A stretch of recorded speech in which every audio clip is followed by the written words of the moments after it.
dónde y cuándo se originó la civilización, los expertos han elaborado muchas teorías, pero a veces las evidencias contradicen por completo todas las hipótesis.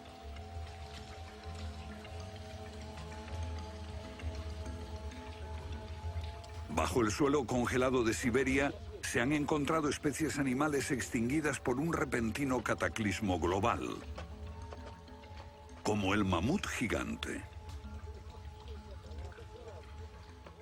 También se han descubierto mapas muy antiguos que muestran la Antártida siglos antes de que fuese descubierta. Este mapa tiene centenares de años y describe la auténtica configuración de la Tierra de la reina Maud, que está oculta bajo 1 kilómetro de hielos, y su configuración real no se conoció hasta 1949. Hace 100 años, un arqueólogo concluyó que la antigua ciudad de Tiahuanaco, en Bolivia, fue un observatorio estelar alineado con el Sol y las estrellas. Calculó que tendría 17.000 años. Su afirmación fue puesta en ridículo hasta hace poco tiempo. La única corrección que yo haría se debe a que ahora contamos con mejores mediciones, y sospecho que su antigüedad sería de unos 12.000 años. Tiahuanaco es la ciudad más antigua que conocemos en toda la Tierra.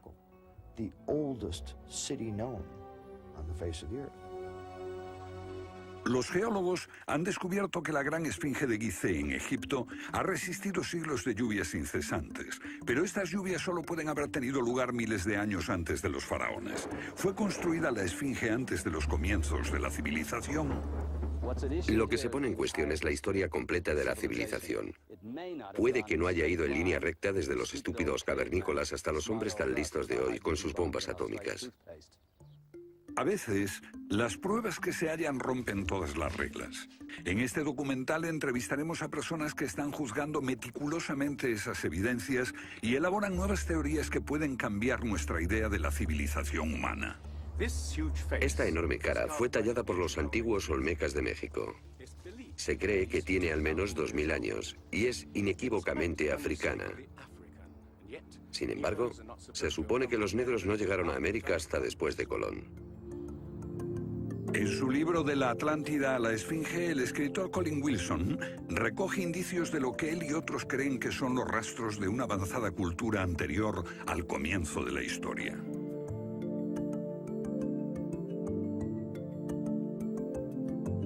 El filósofo griego Platón describió de manera precisa dicha civilización que, según le dijeron los sacerdotes egipcios, surcaban los mares miles de años antes, hasta que fue destruida por un terrible cataclismo.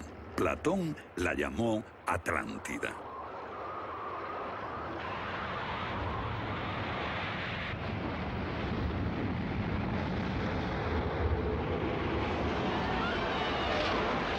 La Atlántida. Un terrible cataclismo. Sabemos de una catástrofe así por otro mito, el diluvio bíblico, Noé y su arca, un mito igualmente despreciado por los científicos.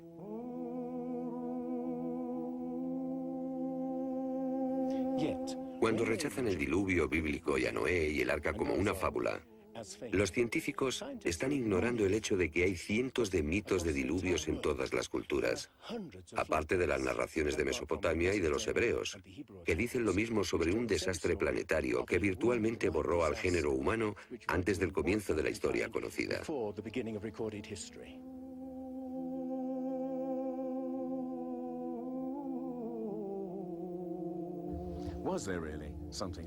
¿Hubo realmente algo parecido a un diluvio? Y si así fue, ¿existió una civilización anterior a todas las otras? Digo una civilización, y no la Atlántida. Porque en cuanto se menciona la Atlántida, el científico exclama, «Oh, no», y deja de escucharnos. ¿Pero es neutral la ciencia?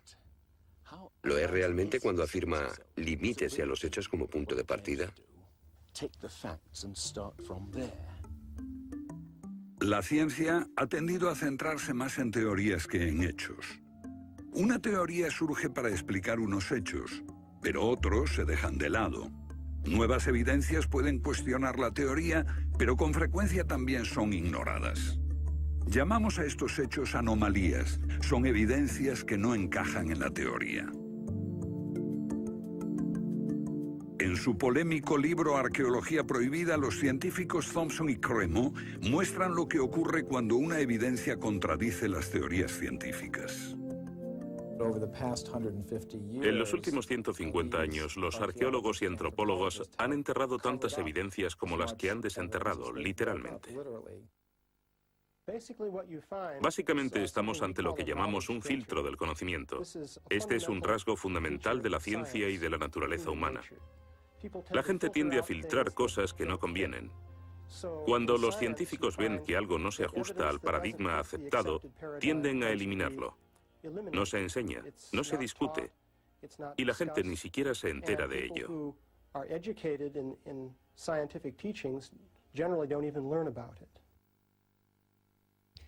Lo que estamos diciendo, por ejemplo, sucedió en Iatliclo, México, en 1996.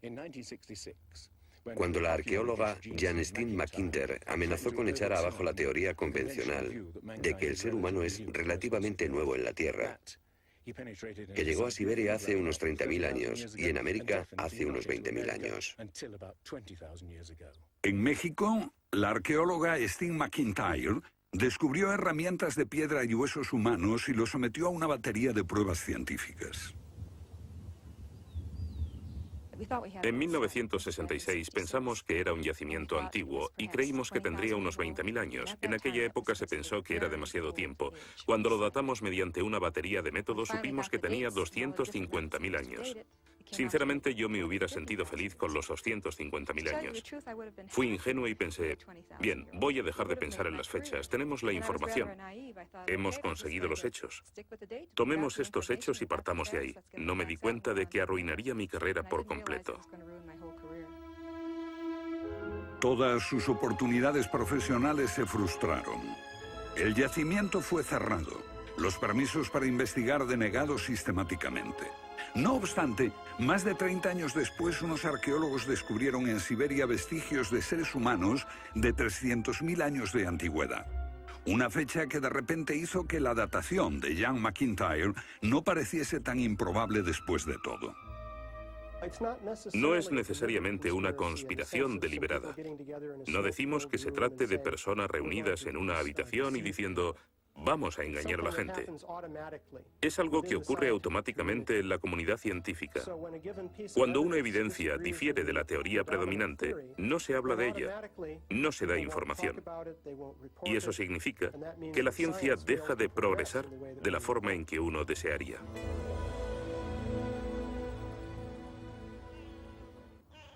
¿La ciencia está pasando por alto evidencias de un pasado que hemos olvidado? ¿Pueden ser ciertos los mitos que nos hablan de la existencia en este planeta de civilizaciones que desaparecieron miles de años antes de que comenzase la historia registrada? Una nueva clase de investigadores está estudiando las anomalías que la ciencia tiende a descartar. Se plantean preguntas que pueden cambiar nuestro concepto sobre la historia humana. La fortaleza inca de Sacsayhuamán, de edad indeterminable y construida por gente que carecía de metales duros o de cemento, que no conocían la polea, ni la rueda, ni la grúa. Solo miren esta piedra. He contado 11 ángulos.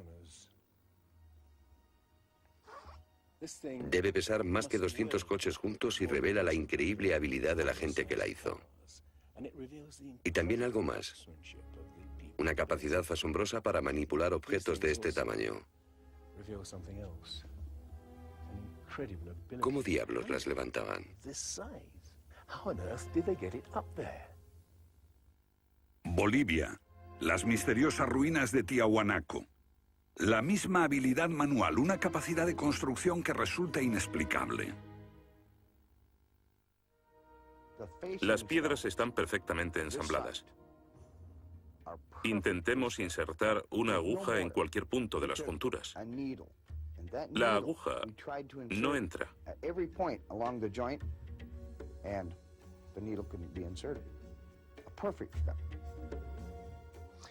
Cuando los conquistadores españoles le preguntaron a los incas si ellos habían construido Tiahuanaco, respondieron, no, no la construimos.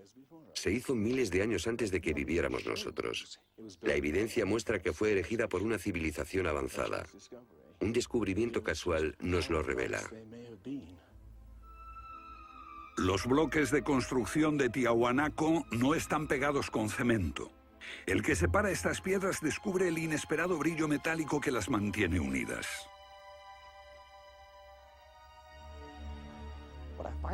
Lo que encuentro asombroso es que para trasladarlas a cada uno de los lugares donde empleaban este material, ellos tenían que contar con una especie de planta de fundición móvil para licuar el metal. Y aquí hay un uso similar de tornillos metálicos y piedras finamente unidas, como esta en forma de L.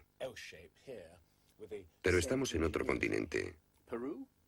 África, Egipto, la tierra de las pirámides. Las 3 pirámides de Gizeh, una maravilla del mundo antiguo. Otro pueblo que no conocía la rueda, ni la polea, ni la grúa. ¿Cómo podían transportar bloques de 100 toneladas? Su tecnología no se puede explicar ni imitar. Soy ingeniero y puedo decirles que levantar bloques de este tamaño, de este peso, requiere una grúa especial. Una gente que carecía de tales grúas, o de una simple polea, o una rueda, empleando herramientas de cobre, ¿cómo pudieron hacerlo? Bobal cree que la Gran Pirámide de Gizeh era mucho más que una tumba y que revela un sorprendente nivel tecnológico.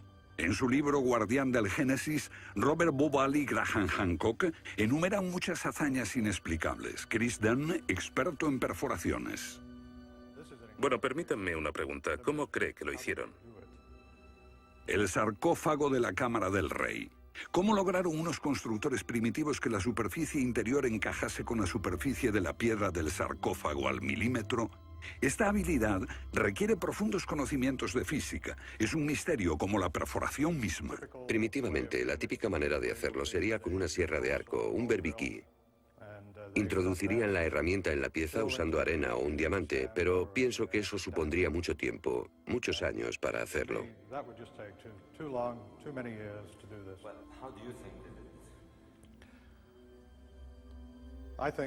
Creo que debieron haber usado herramientas más potentes. Hoy, para perforar esto, tendríamos que hacerlo a una velocidad de 6-10 milímetros por revolución de taladro en el granito. Ellos lo hicieron más rápido de lo que lo haríamos nosotros. Más rápido, investigadores como Chris Dunn se preguntan acerca del propósito de emplear este raro instrumento en un friso oculto. ¿Taladros superpotentes? Esto parece una conclusión precipitada. Los indicios de un taladro de alta velocidad se erigen en otro misterio sin resolver. Ahora miren esto. La increíble precisión de la mano de obra. La total suavidad de las paredes en esta supuesta tumba para bueyes sagrados. Y que implica un alto nivel de destreza. Por supuesto, eso podría explicarse en términos de cientos de obreros puliéndolas durante 10 años seguidos. Pero, si hablamos del misterio de los vasos egipcios, no como este vaso de arcilla que acabo de comprar, sino vasos hechos de alabastro, basalto e incluso diorita, que es la piedra más dura de todas.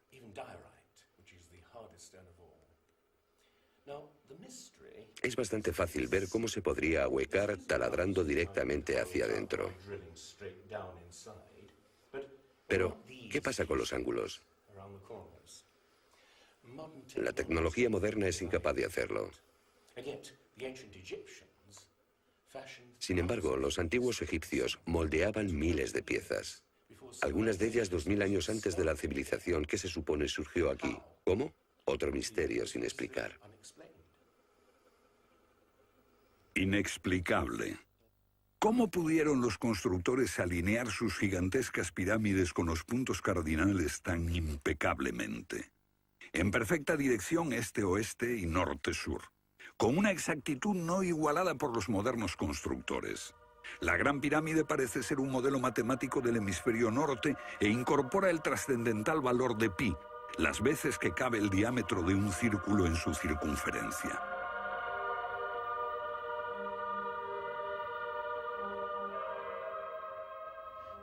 Está claro que lo que aquí tenemos es un avanzado sistema de matemáticas y tecnología, en un tiempo que no conocía su existencia. Para lograr estos resultados, los antiguos constructores tenían que usar un eclímetro de 52 grados. Cualquiera otro no valdría. Pero no solo los egipcios conocían el valor pi. Ese valor también está representado en la pendiente de esta pirámide y en el extraño ángulo que le dieron sus constructores, en Teotihuacán, México, el lugar que los indios llamaban Ciudad de los Dioses.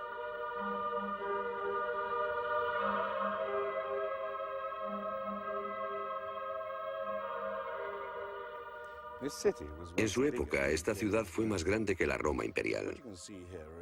Lo que pueden ver es una serie de estanques que llenaban de agua, cuya superficie lisa reflejaba los cielos y cuyas ondas podrían servir como anuncio de terremotos.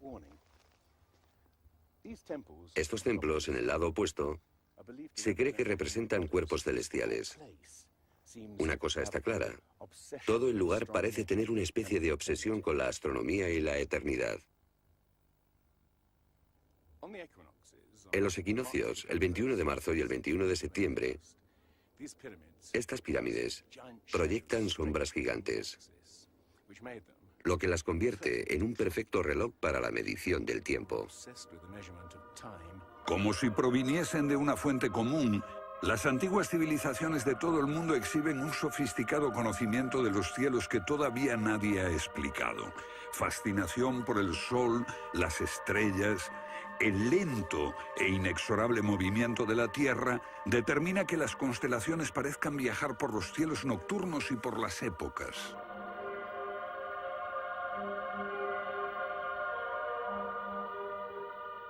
Según los estudiosos, los antiguos egipcios no tenían un gran conocimiento de la astronomía. Pero en el templo de Dendera hay muestras de su sofisticado conocimiento del cielo. Miren las constelaciones del zodíaco: Leo, Tauro, Piscis. Y aquí, la constelación de Orión. Bauval cree que la astronomía es la llave de muchos misterios de las pirámides.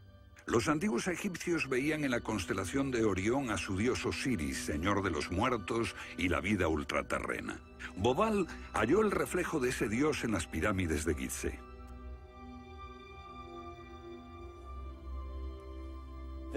Esto es realmente un misterio. Pequeños canales de ventilación orientados hacia arriba. Para los egiptólogos no eran más que canales de ventilación, pero los astrónomos piensan distinto.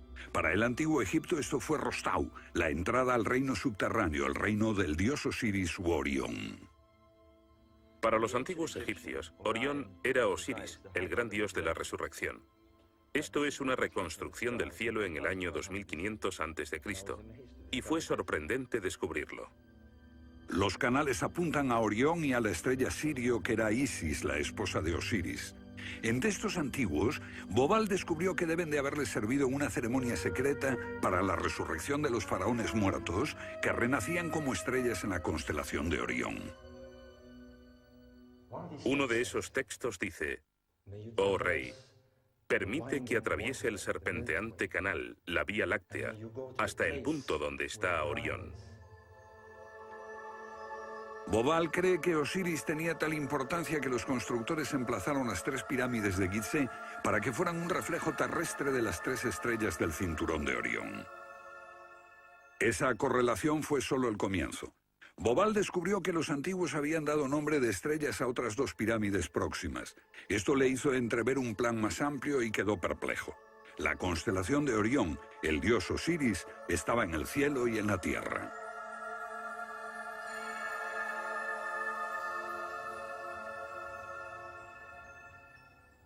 México, donde Teotihuacán presenta otro paralelo. Una leyenda la llama la ciudad de los dioses y sugiere que su propósito era convertir a los hombres en seres celestiales. Como ocurre en Egipto con las pirámides de Giza, los mitos hablan de la reencarnación en las estrellas. Ese es el secreto de Teotihuacán.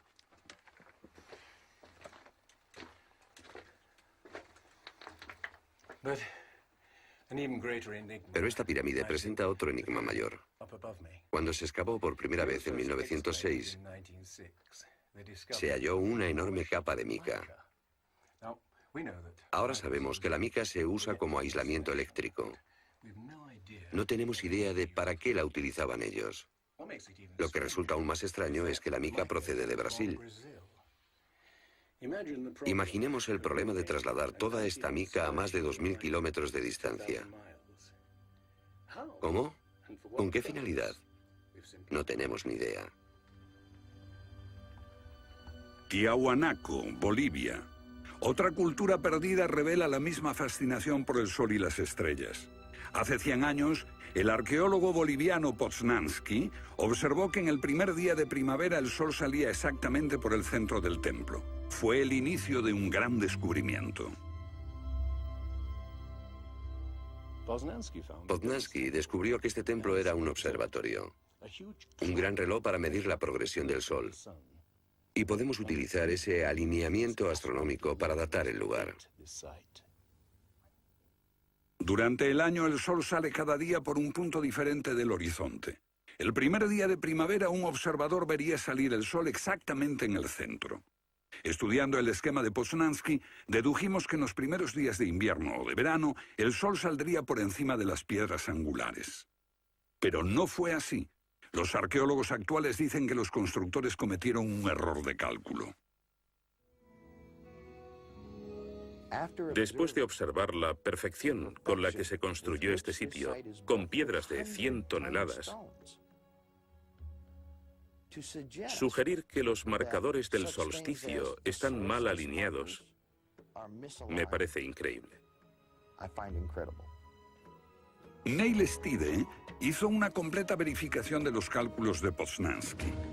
Midiendo el ángulo de las piedras angulares y comparándolo con las posiciones actuales de salida del sol, Poznański calculó que Tiahuanaco fue construida hace 17.000 años. En ese tiempo, la inclinación del eje de la Tierra era ligeramente distinta de lo que es hoy en día y el sol habría salido directamente encima de las piedras angulares.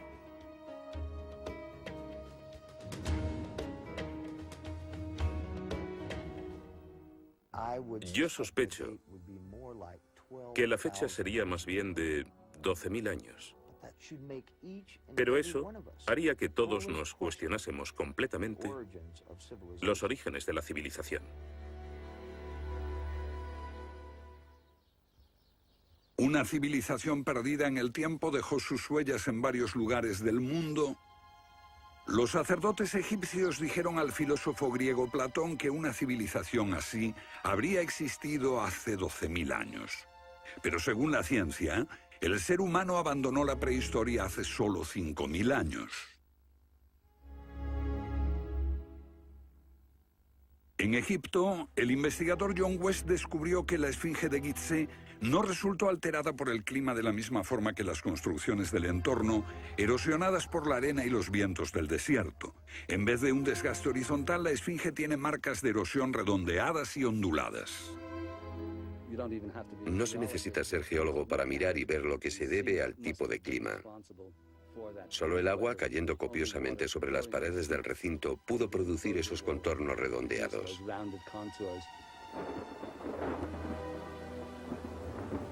¿Agua en el desierto del Sáhara?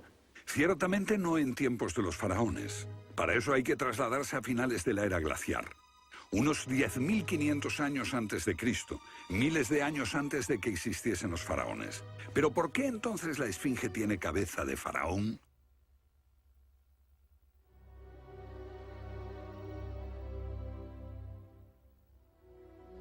La cabeza es desproporcionadamente pequeña. Desde el aire se ve que el cuerpo de la esfinge es largo y aplanado, y la cabeza casi se parece a la de un alfiler. Para nosotros, esto indica que ha sido tallada más de una vez. En otras palabras, la cabeza se rehizo en algún momento de su larga historia. John West cree que la esfinge era originalmente un enorme león que un desconocido grupo de escultores modeló en la roca antes del 10.500 a.C. Se comenzó a erosionar cuando el final de la era glaciar alteró el clima y causó lluvias que cayeron durante siglos. Solo miles de años después, un faraón habría tallado la cabeza con su propia imagen. ¿Tiene la esfinge más del doble de la antigüedad que creíamos? La teoría fue ridiculizada por los egiptólogos, pero los geólogos les respondieron que los hechos estaban allí. Más extraño aún, según Robert Bauval, la evidencia astronómica sugiere que las pirámides de Gizeh parecen revelar esa increíble antigüedad. La disposición de Gizeh coincidía misteriosamente con la posición de Orión en el año 10.500 a.C., cuando la esfinge miraba hacia Leo, su propia imagen en los cielos.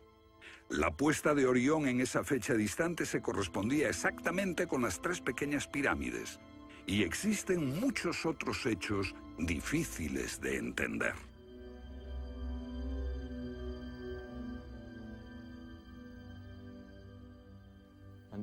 Esto coincide exactamente con las ideas que se desarrollaron tras los análisis geológicos de la esfinge. Dos ciencias sólidas indican que la esfinge podría remontarse al año 10.500 a.C.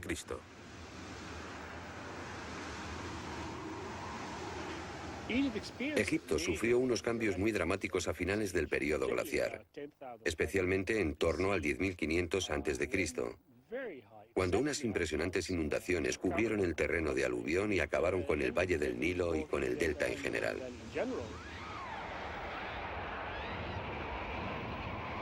«10.500 años antes de Cristo, un periodo de inundaciones. ¿Pudieron los diseñadores de Gizeh remontarse a un tiempo tan distante? El tiempo de sus mitos dice que el dios Osiris y sus asistentes ascendieron del caos para traer los primeros frutos de la civilización. ¿De dónde vinieron?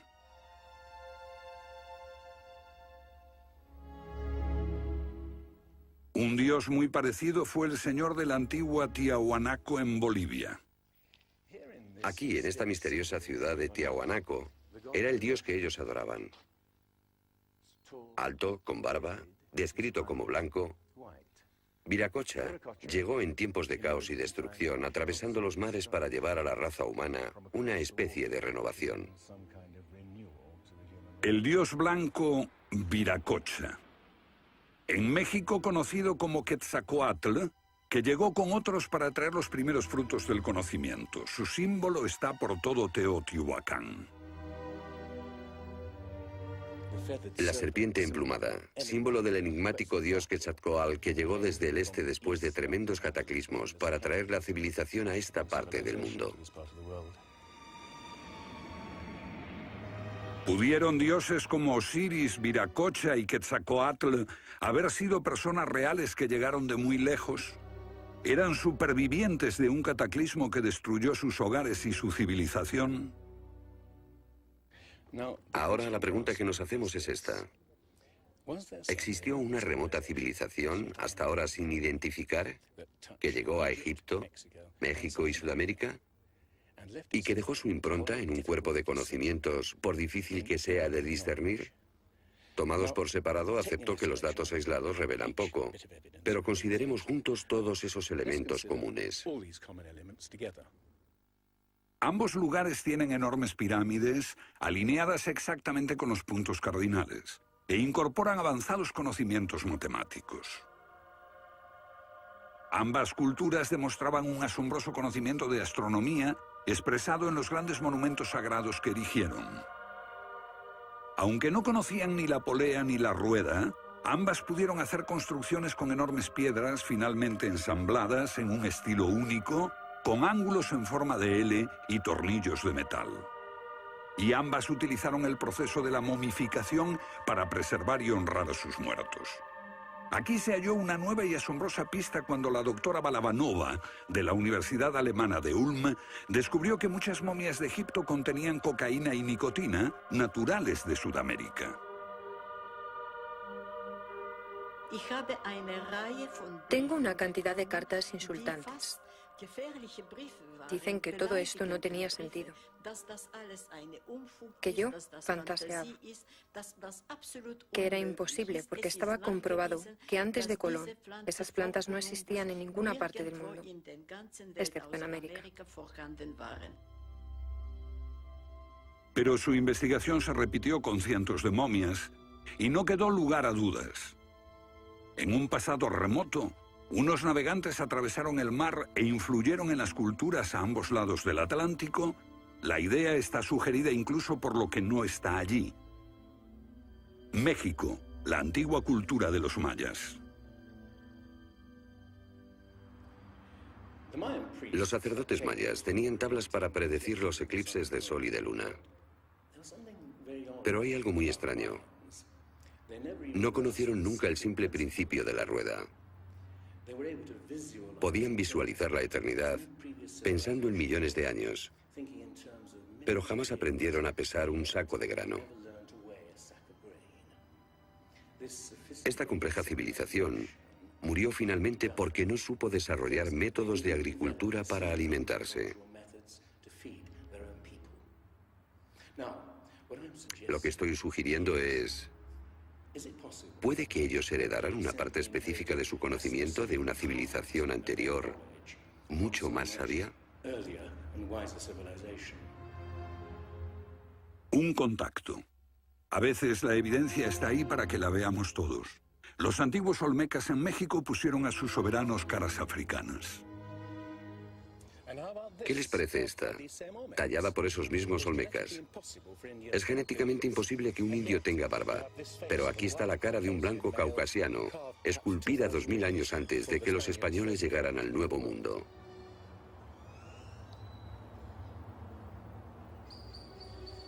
Caras de africanos y de caucasianos esculpidas muchos siglos antes de Colón. ¿De dónde vinieron? ¿Cómo llegaron aquí? ¿Cómo influyeron en la más antigua cultura de América Central, en la cultura madre de México? Lo que todos los arqueólogos saben es que de pronto se materializaron alrededor del 1500 a.C. Esta gente, cuya expresión característica era la de esculpir enormes caras de piedra, cabezas de caucasianos y africanos que parecen haber salido, no se sabe de dónde.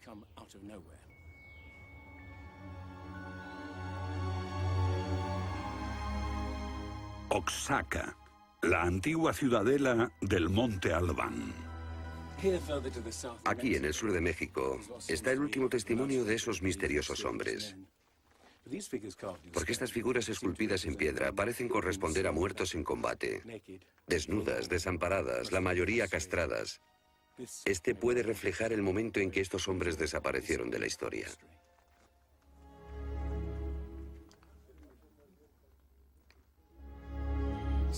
Entonces, ¿hubo una compleja civilización de navegantes que cruzó el Atlántico siglos antes de Colón?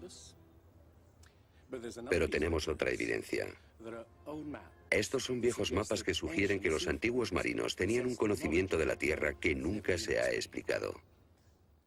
Un puzzle para los científicos de este siglo. En 1513 el almirante turco Piri Reis cartografió parte del mundo que nadie había visto hasta entonces. Colón solo exploró la zona del Caribe. No bajó a esta zona de Sudamérica, hasta la Antártida. No estuvo nunca por esa zona. Pero estos mapas muestran todos estos detalles con gran precisión, antes de que cualquier explorador europeo llegase a esas regiones. Este mapa, de muchos siglos, describe la configuración real de la tierra de la reina Maud, que ahora está sepultada bajo 1 kilómetro de hielo. Y su forma precisa no se determinó hasta 1949. Inexplicable. Los cartógrafos han meditado mucho sobre la extraña proyección cartográfica utilizada en el mapa. Hallaron un parecido con el que utiliza un moderno submarino nuclear que hace mediciones del mundo mientras se aleja de un punto de referencia. En este caso, el centro está en Egipto.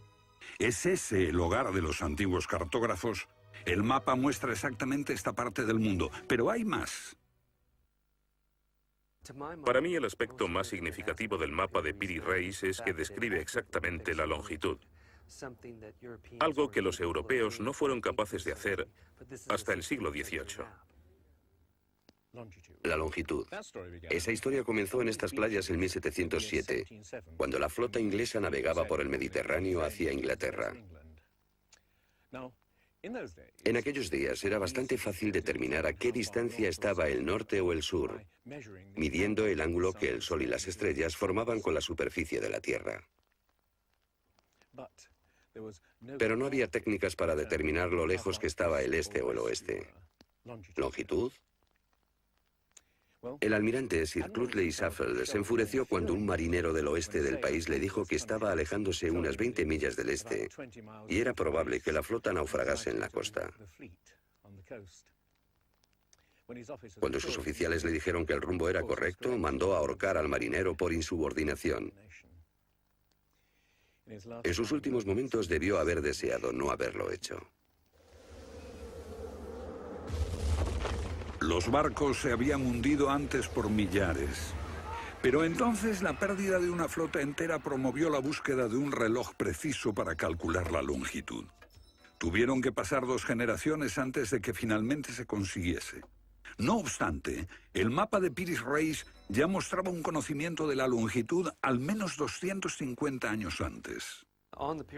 En el mapa de Piri Reis se menciona el hecho de que se trate de una recopilación de muchas otras cartografías. Son copias de copias de copias. La mayoría de quienes los han estudiado creen que esos mapas proceden de los tiempos de Alejandro Magno, pero son incluso mucho más antiguos. Mapas del mundo confeccionados antes de que supiésemos navegar por los océanos. Técnicas de construcción inexplicables, un complejo conocimiento de las matemáticas y la astronomía. Si existió una tecnología tan avanzada capaz de dar sus conocimientos a los constructores de la Esfinge y a los pueblos de los Andes y México, ¿qué pasó con ella?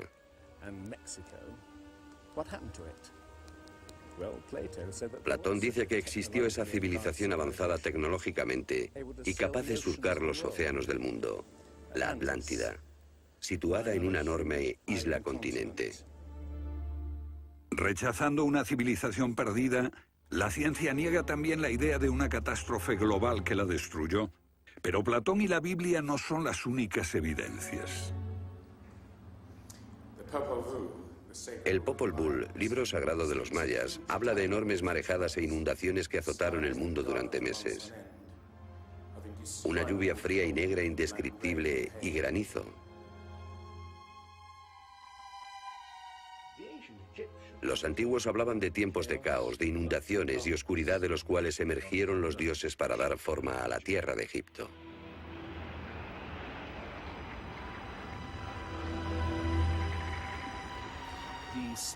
El disco solar de los aztecas se refiere a 4 ciclos de destrucción: por inundaciones, por fuego, por viento y por sangre y guerra. Y prevé el fin del mundo por un enorme cataclismo surgido de las entrañas de la tierra.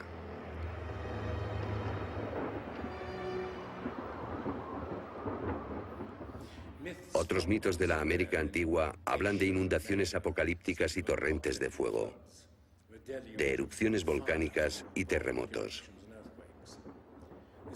Un pasado que no podemos recordar ni olvidar.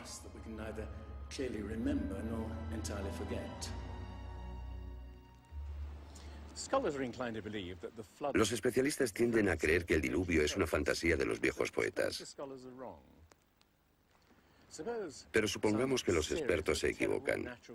Supongamos que una serie de terribles catástrofes naturales redujeron a nuestros ancestros a pequeños grupos que vivieron apartados y se esparcieron por todo el mundo. Lo que buscamos es una época que coincida perfectamente con los mitos, igual que el zapato encaja en el pie de Cenicienta. Una pista. La fosa de Alquitrán en La Brea, California. Una inmensa sepultura de millones de animales que hoy se ha convertido en atracción turística. Bajo la superficie está el campo de petróleo del lago Salado.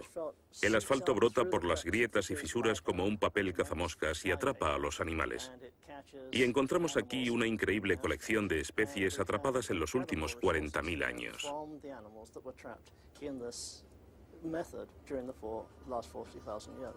Esta fosa de Alquitrán puede leerse como un libro de tiempos remotos, cuando abundaban los animales y nosotros no los considerábamos como originarios de América. Mamuts, elefantes, rinocerontes, perezosos gigantes, tigres sable, incluso caballos y camellos. Después, una tremenda catástrofe los barrió, al parecer en unas pocas décadas, en torno al 10.500 a.C., hace más de 12.000 años. Todos los grandes animales, cualquier animal más grande que un coyote, se extinguieron en pocas décadas. Sí, fue sin duda una gran catástrofe.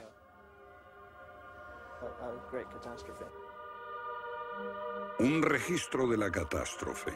El fin de la era glaciar. En el 10.500 a.C., hace más de 12.000 años. Temperaturas que habían permanecido relativamente estables durante miles de años de pronto se elevaron. Un aumento de temperatura de más de 5 grados en un abrir y cerrar de ojos. Solo entre 3 a 10 años. Se trata del asombroso descubrimiento de unos científicos que perforaron la capa de hielo en Groenlandia para investigar los cambios en la atmósfera. El hielo de Groenlandia ha sido llamado por algunas personas la piedra roseta del clima, porque ver que el clima puede cambiar tan rápidamente es un enorme descubrimiento. Y este cambio ocurrió en un periodo de entre 3 años y una década. Hemos observado cambios espectaculares en la química de la Tierra. Y descubrimos que en un periodo en el que las placas de hielo estaban empezando a derretirse, es cuando tenemos más señales de sedimentos volcánicos y de mayor magnitud, mayores concentraciones que en cualquier otro periodo en los últimos 110.000 años.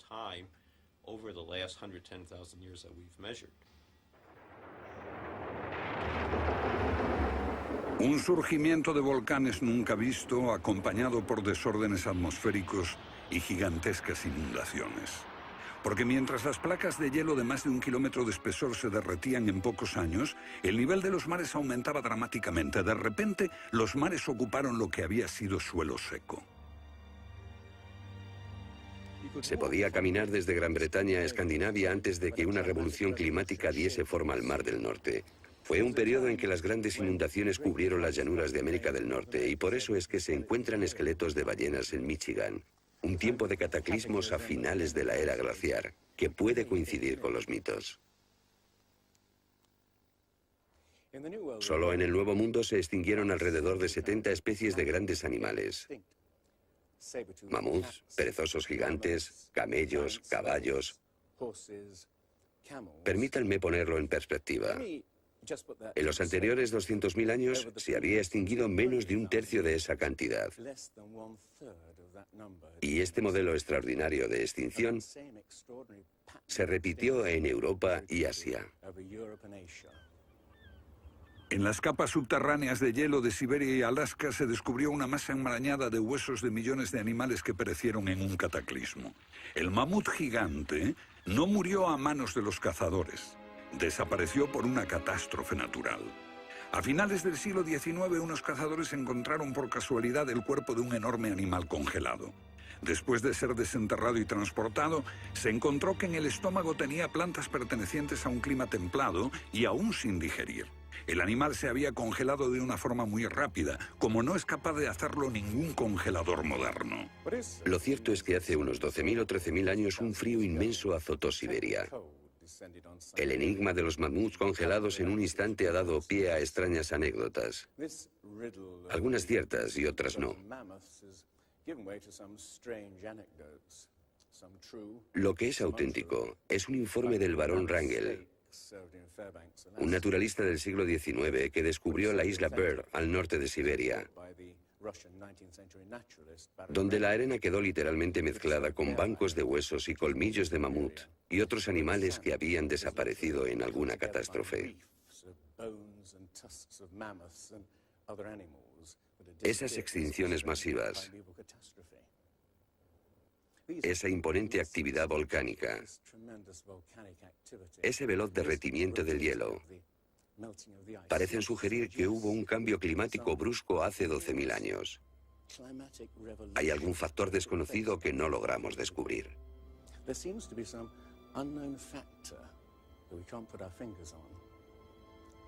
El fin de la era glaciar. ¿Qué provocó esa revolución? He aquí la gran cuestión. ¿Qué causó el cataclismo? Una de las mejores ideas la ha planteado Charles Hapgood. Él sugiere un desplazamiento repentino de la corteza terrestre. Toda la corteza de la Tierra es solo un tercio de un 1% de la masa terrestre. Como la piel de una naranja, si se suelta, se mueve. Más fina que una cáscara de huevo, la corteza de la Tierra queda apoyada en un interior líquido. La teoría imperante sobre la corteza terrestre es la de las placas tectónicas. Los continentes se separan lentamente durante cientos de millones de años. Aunque la ciencia rechazó esa teoría durante más de medio siglo, ahora niega también la idea de que la corteza pudo moverse en su conjunto y repentinamente. Pero un científico quedó hipnotizado por la idea. Se llamaba Albert Einstein.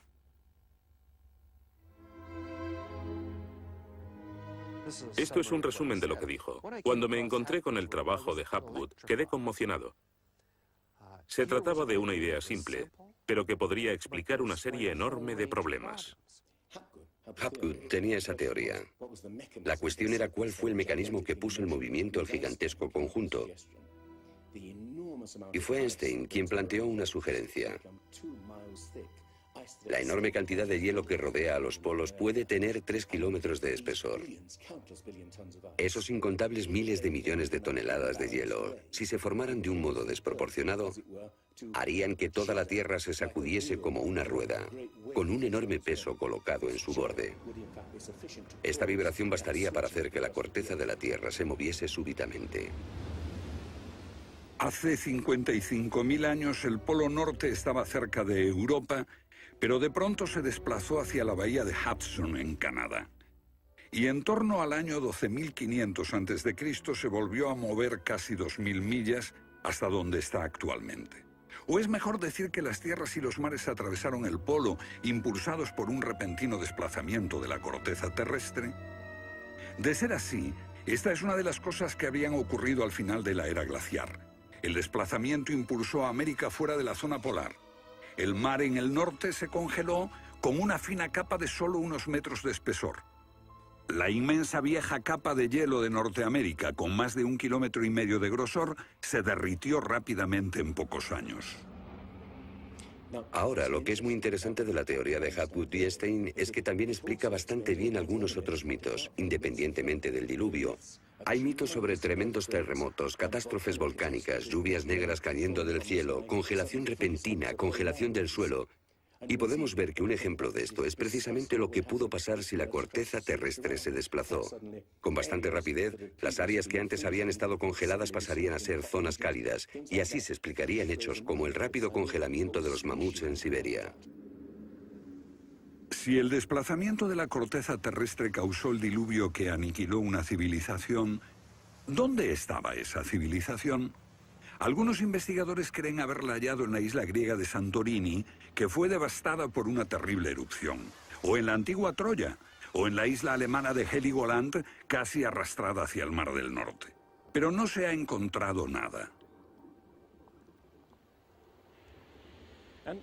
Y es precisamente este problema lo que ha hecho descartar la Atlántida de Platón como una propuesta seria. Veamos. Los oceanógrafos han cartografiado los suelos oceánicos y sencillamente no hay ningún continente perdido. ¿O sí? Platón describe la Atlántida como una vasta isla-continente con montañas, situada en medio del océano. Y el océano, por supuesto, es el océano que rodea toda la Tierra. Fue más tarde que comenzamos a dividir el océano en diferentes partes, llamándolo Atlántico, Pacífico, etc. En realidad el mundo tiene un solo océano. Y los mitos de todo el mundo son muy explícitos acerca de lo que pasa. El Zen-Avesta de la literatura védica describe que esa isla no solo se destruyó tras un diluvio, sino que está cubierta por nieve y hielo. De modo que estamos buscando una isla cubierta de nieve en medio del océano, y una gran candidata para este papel es la Antártida. Si el Polo Norte se desplazó, también debió hacerlo el Polo Sur. Flennat cree que hace 12.000 años una parte de la Antártida permanecía en zonas templadas y pudo haber albergado una civilización que desapareció cuando el continente se convirtió en el Polo Sur. Esa es la explicación que él encuentra en los mapas que muestran partes de la Antártida que están debajo del hielo. El almirante turco Piri Reis demuestra un conocimiento de la Antártida que no debería de tener. Tras examinarlos, especialistas en cartografía de la Armada y de las Fuerzas Aéreas nos dicen: hemos hecho comparaciones de picos salientes y de montañas. Hemos descubierto que coinciden de forma asombrosa. Lo que debemos enfatizar es que no estamos hablando de un mapa, el mapa de Piri Reis, que podría cuestionarse. Estamos hablando literalmente de docenas de mapas. Por ejemplo, el mapa Phineus de la Antártida es sumamente preciso en cuanto a la configuración, mostrando sistemas fluviales que existieron allí, pero que no se conocían en el siglo XVI. La Antártida no fue descubierta hasta cerca del año 1800. Entonces, ¿cómo pudieron los cartógrafos europeos representarla? Solo, cree Flenaz, si ellos la copiaron de copias de otras copias de mapas que se remontan milenios atrás. Hace solo unos 25 años supimos que bajo la capa de la Antártida existían unas islas, un continente bajo un océano helado. Sin embargo, esa información ya estaba aquí, en este mapa. Estas islas de aquí corresponden a este área, y el modelo de nevadas aquí es muy intenso. Nada aquí. Estas islas debajo de este punto se podrían haber unido entre ellas antes de unirse a la tierra firme. Así, lo que se describe aquí es algo que yo creo que verdaderamente ocurrió en torno al 8000 a.C. Puede que en el 6000 a.C. a lo sumo. No hay forma de saber cómo lo consiguieron, a menos que postulemos la existencia de una civilización con habilidades para la navegación y la confección de mapas que solo se reinventaron en nuestro tiempo.